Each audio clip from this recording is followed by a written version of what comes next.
Most of us have experienced that uncomfortable moment on Tisha B'Av morning when you see someone walking into shul.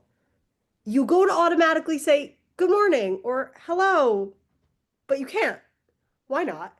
Not just because of the sadness of the day, but because there is a halacha that on Tisha B'Av we are not allowed to engage in she'ilat shalom. What is she'ilat shalom? We loosely translate it as greeting another person. But what does it really mean?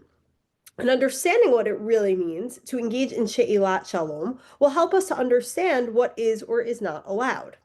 So the Gemara in Brachos tells us that people would typically greet each other by saying Shalom Aleichem. And the Gemara in Shabbos tells us that this was actually instituted by Chazal. Why was this instituted by Chazal? Why do we have to say Shalom Aleichem, or in fact on Shabbos say Shabbat Shalom?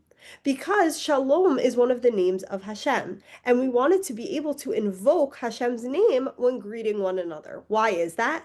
The Meiri, based on this Gemara, comments and says that because we want to be able to bless our fellow Jew automatically when we see them.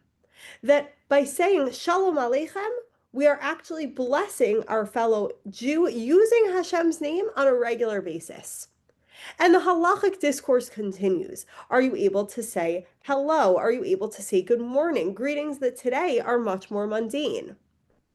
And what fascinates me about this discussion is, of course, the halacha, but for our significance here is not all of the halachic discourse, but actually the fact that there is this halachic discourse. How many of us place so much importance on every single word we say? When we say Shalom Aleichem or Good Shabbos, do we think that we are blessing our fellow Jew?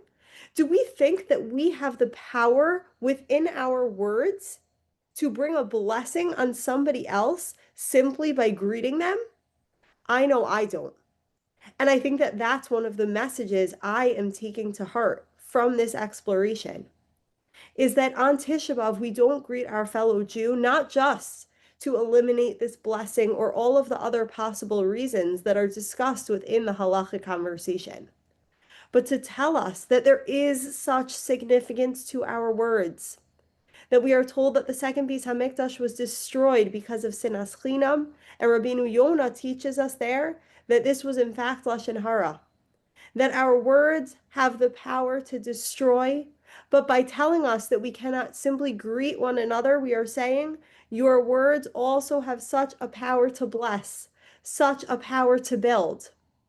So during this time of the 3 weeks, as we're focusing on the mourning and the destruction, may we also remember that we have it within our power to rebuild, to bring that blessing back into the world through our words.